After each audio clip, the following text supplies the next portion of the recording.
नमस्कार तो दोस्त। हमारे साथ doctor Mukul Agarwal, associate professor AIIMS, department of haematology. Sir, सबसे पहले आपको चैनल पे वेलकम करते हैं सर। तो आप एक तो बहुत सालों से लद्दाख आ रहे हैं सर।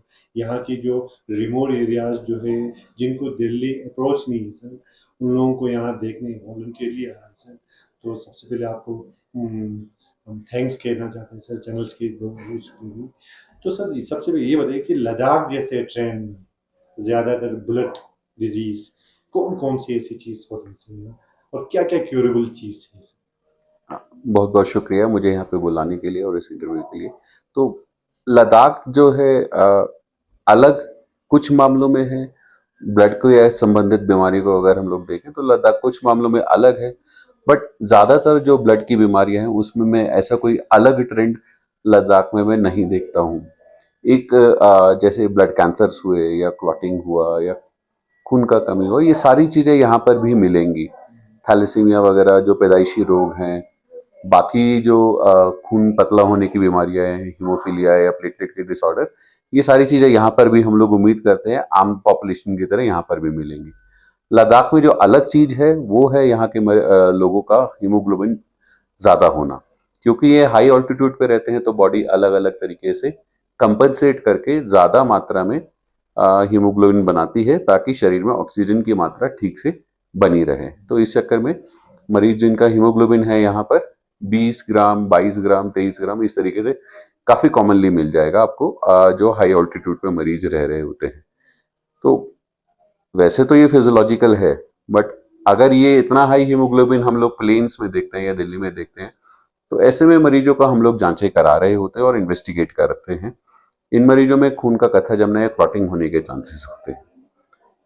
अब फिजियोलॉजिकली इसका क्या सिग्निफिकेंस है इतने हाई हीमोग्लोबिन का, ये कहना थोड़ा मुश्किल है। इसके ऊपर स्टडीज ज्यादा नहीं है कि इतना हाई हीमोग्लोबिन में लद्दाख या ऐसे हाई माउंटेन रीजन्स में रहने वाले लोगों में क्लॉटिंग बढ़ेगा कि नहीं बढ़ेगा, इसके ऊपर ज्यादा डेटा नहीं है। तो ये एक रिसर्च का विषय हो सकता है। इसके साथ हम लोग ये भी देख सोच सकते हैं कि जिन मरीजों में खून का कमी अन्य कारण से होता है, जैसे आयरन का कमी या विटामिन वगैरह की कमी या इवन थैलेसीमिया वगैरह जो रोग हैं, उनमें क्या यहाँ पे हीमोग्लोबिन ज्यादा रहेगा या उनमें उनमें सिम्टम्स कम रहेंगे, ये चीजें भी शोध का विषय हो सकता है। तो हीमोग्लोबिन से रिलेटेड जो है वो यहाँ पे थोड़ा अलग स्पेक्ट्रम या अलग सिवियरिटी देखने को मिल सकती है और एक्सपेक्टेड भी है, जैसा हम लोग देख रहे हैं पिछले कुछ सालों से। और इस वाले कैंप में भी जो हमने मरीजों में देखा, मेरे पास काफी सारे मरीज आए जिनका हीमोग्लोबिन काफी ज्यादा 20 ग्राम से भी ऊपर था, जिसमें हम लोग नॉर्मली हम लोग अगर दिल्ली में कोई मरीज आता तो हम लोग उसको इन्वेस्टिगेट कर रहे होते। यहाँ पर लाइकली वो सारे मरीज फिजियोलॉजिकल हैं। अब इसको फिजियोलॉजिकल बोले या पैथोलॉजिकल बोले, ये टेस्टिंग से क्लियर हो सकता है। ऐसे मरीजों में हम लोग ऑब्जर्वेशन का टेक्निक हम लोग अप्लाई करते हैं। लेकिन साथ साथ कुछ मरीज ऐसे भी आए जो कि हीमोग्लोबिन कम था जिनका, और न्यूट्रिशन की कमी के कारण थे या और कोई बीमारी के कारण थे। तो ऐसे भी मरीजों का कोई कमी ऐसा नहीं है। जो नॉर्मल पॉपुलेशन में हमें देखने को मिलता है वो यहाँ पर भी देखने को मिलेगा हमें। सभी जो रोग जो बाकी जगह मिलते हैं, जैसे ब्लड कैंसर्स हुए, प्लेटलेट का बीमारी हुआ, क्लॉटिंग का बीमारी हुआ या और कोई बीमारी हो, वो यहाँ पर भी देखने को हमें मिलेगा। कुछ स्टडीज हैं जिसमें देखा गया है कि जो लोग हाई माउंटेन्स में रहते हैं, आर्मी कैंप्स वगैरह वाले जो लोग हैं, उनमें जो है क्लॉटिंग का इंसिडेंस थोड़ा सा ज्यादा पाया गया है। तो उस तरह की स्टडीज कुछ इंडिया में हुई भी हैं, जिसका पब्लिश डेटा है, जिसके ऊपर रिसर्च हुई भी है। तो उनमें उस चीजों के लिए थोड़ा ज्यादा सावधान रहने का जरूरत है। बाकी एक जो चीज हम लोग जनरल पब्लिक को हम लोग सब लोग बोलते हैं कि नियमित रूप से कम एक बार ही जांच कराएं अपना। कॉमन टेस्ट हैं जिनसे हम लोग ज्यादातर बीमारियां पकड़ पाते हैं और उनसे डायग्नोसिस की तरफ हम लोग आगे बढ़ सकते हैं। तो सर एक चीज़ यहाँ पर, क्योंकि लद्दाख का ट्रेंड जो है, यहाँ पर लोग ज़्यादातर मीट ज़्यादा खाते हैं सर। क्योंकि यहाँ एक तो माइनस टेम्परेचर है सर, विंटर्स में खासकर लोग मीट यूज़ करते हैं और इतना एक्सरसाइज भी नहीं होता है क्योंकि एक ही जगह पे ज़्यादा बैठते हैं सर, क्योंकि सर्दी की वजह से, माइनस टेम्परेचर की वजह से। तो उससे क्या क्या ऐसी चीज़ हो सकता है, सिम्टम्स आ सकते हैं सर? तो सिम्टम्स इससे मतलब एटलीस्ट ब्लड का रिलेटेड सिम्टम्स तो कम मैं उम्मीद करता हूँ। मीट खाने वाले जो लोग रहते हैं उनमें विटामिन का कमी कम देखने को मिलता है, तो वो एक अच्छा चीज है। ये भी कंट्रीब्यूट करता है कि आपका हीमोग्लोबिन मेंटेन उतना हाई लेवल पे मेंटेन रहता है।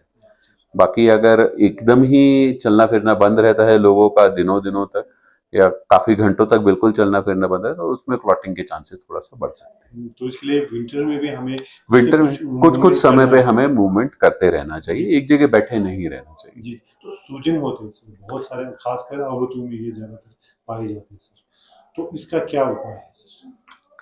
इसमें अगर सूजन है, पैरों में दर्द रह रहा है, परसिस्टेंट दर्द रहता है, पैरों में सूजन आती है और ये एकदम एक्यूट तरीके से आती है, तो ये क्लॉटिंग का साइन हो सकता है वेन्स में। तो उसको हम लोग अल्ट्रासाउंड डॉपलर करके एक टेक्निक रहती है, जो आपका अल्ट्रासाउंड का मशीन पे किया जा सकता है, उससे हम लोग आराम से डायग्नोस कर सकते हैं। इलाज इसका अच्छा है और ठीक से मरीज इलाज करा के नॉर्मल लाइफ जी सकते हैं। तो सर लास्ट में, आप लद्दाख इतने सालों से आ रहे हैं, तो आप यहाँ के जो गरीब तबके हैं, खासकर जो अप्रोच नहीं कर सकता, दिल्ली इवन की बहुत सारे ऐसे हैं सर कि लेह भी अप्रोच करना उनके लिए मुश्किल होता है, तो आप इन लोगों को देखते हैं तो आप कितना संतुष्ट हैं सर? ये बहुत ही सेटिस्फाइंग और संतोषजनक एक्सपीरियंस रहता है। हम लोग जब इस तरह से काम में आते हैं, अलग अलग जगह से लोगों को मिल रहे होते हैं, और वो मरीज जो हम लोग जानते हैं कि वहाँ पे दिल्ली में बैठे हुए कि वहाँ पर शायद कभी भी ना आ पाए, उन मरीजों को भी हम लोग कुछ इलाज और कुछ सुविधाएं हम लोग दे पाते हैं। तो इस चीज के लिए मैं यहाँ के जो आयोजक है उनका बहुत ही धन्यवाद करता हूँ। और ये चीज सच में ऐसा है जिसमें आपको दिल से करने में खुशी होता है। और मैं मैं और मेरी टीम में जितने भी हम लोग डॉक्टर्स आए हैं यहाँ पर, हम लोग सभी इसके लिए बार बार भागीदारी बनना चाहेंगे, अलग अलग रूप में जिस भी तरीके से हम लोगों को बुलाया जाए। धन्यवाद। जी।